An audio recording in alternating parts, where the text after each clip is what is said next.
Hello friends, तर ही आहे पास्ताची उर्वरित रेसिपी। तर आपण मागच्या व्हिडिओमध्ये माझ्या शॉर्टमध्ये पाहिलं की आपण पास्ता बनवत होतो। तर थोडक्यात रिकॅप मी सांगते की पास्ता हा मी तेल आणि मीठ टाकून बॉईल करून घेतला होता। कढईमध्ये तेल टाकलेलं आणि त्याच्यामध्ये बटर टाकून पास्ता टाकलेला आहे। त्याच्यामध्ये बटर टाकून त्याच्यामध्ये लसूण टाकलेला आहे आणि आता याच्यामध्ये कांदा टाकणार आहे। तर लसूण हा ऑप्शनल असतो, जर तुम्हाला आवडलं तर टाका, नाही आवडलं तर तरी नाही टाकला तरी चालतो। आता अशा प्रकारे मग त्याच्यामध्ये मी हे टाकून घेतलेलं, कांदा टाकून घेतला होता, तो छान परतवल्यावर सगळे व्हेजिटेबल्स टाकून घेतले। ते छान परतल्यानंतर म्हणजे छान फ्राय झाल्यानंतर मग त्याच्यामध्ये मी असा पास्ता टाकला। मग मीठ वगैरे ऑरेगेनो टाकायचं, मिरी पूड टाकायची, म्हणजे ब्लॅक पेपर पावडर टाकायची आणि छान प्रकारे त्याला हलवून घ्यायचं। आणि रेड चिली पण टाकायची। आता माझ्याकडे रेड चिली फ्लेक्स नव्हते म्हणून मी एक लाल 2 हिरव्या मिरच्या लाल ज्या मिरच्या असतात त्या चिरून टाकल्या होत्या। आणि मग त्याच्यामध्ये आता आपण करतोय व्हाईट सॉस पास्ता। तर व्हाईट सॉस पास्तासाठी मी एक पॅनमध्ये म्हणजे आपल्या पातेल्यामध्ये बटर टाकलं, त्याच्यामध्ये मैदा टाकला, 2 चमचे मैदा छान त्याला परतून घेतला व्यवस्थित। मग दूध टाकलं, 1 वाटी दूध, आता तुम्ही तुमच्या अंदाजाने दूध टाकू शकता। दूध टाकल्यानंतर त्याच्यामध्ये चीज टाकलं आणि त्याला छानपैकी हलवून घ्यायचं, त्याचे लम्स नाही झाले पाहिजेत।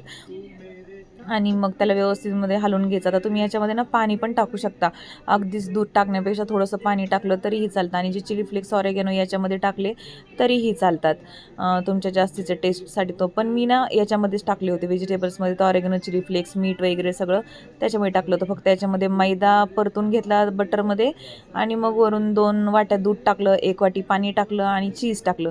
आता पाणी बरेच जण टाकत नाही पण मी टाकलं, का तर पास्ता ना मग घट्ट होतो, त्याच्यापेक्षा मग पाणी टाकायचं आणि त्याला छान प्रकारे हलवून घ्यायचं। तर मला थोडासा खोकला आहे त्याच्यामुळे तुम्हाला डिस्टर्ब होत असेल, सॉरी फॉर दॅट। आणि मग व्यवस्थित त्याला हलवून घ्यायचं। आणि आता तुम्ही पास्ता पातेल्यामध्ये टाका किंवा पास्त्यामध्ये हे व्हाईट सॉस टाका। तर आपलं व्हाईट सॉस अशा प्रकारे रेडी आहे।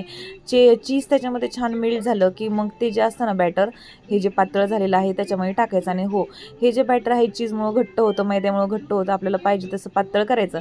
अगदी 1 वाटी दूध टाकलं आणि बाकी 2 वाट्या तुम्ही पाणी टाकलं तरीही काही प्रॉब्लेम नाही। पास्ता असा पातळ पातळ छान लागतो, त्याला ग्रेव्ही असेल ना तर तो छान लागतो, का तर थोड्या वेळाने मग तो आपल्याप घट्ट होऊन जातो। मग अशा प्रकारे झाला आपला रेडी पास्ता। वरून तुम्ही चवीनुसार मीठ, ऑरेगेनो, चिली फ्लेक्स काय तुम्हाला हवे ते तुम्ही टाकू शकता। रेडी आहे आपला चीजी मस्तपैकी पास्ता। तर चीज किती टाकायची, 2 क्यूब तुम्ही चीजचे टाकू शकता क्यूबच्या अंदाजानुसार। आणि इतका सुंदर आणि इतका टेस्टी लागतो हा पास्ता, नक्की ट्राय करा आणि मला सांगा। हे पहा आमच्या अन्वी किती सुंदर खातीन, तिला तर ह्यानी फोर्कनी खायचंच नव्हतं। तर अशा प्रकारे आमच्या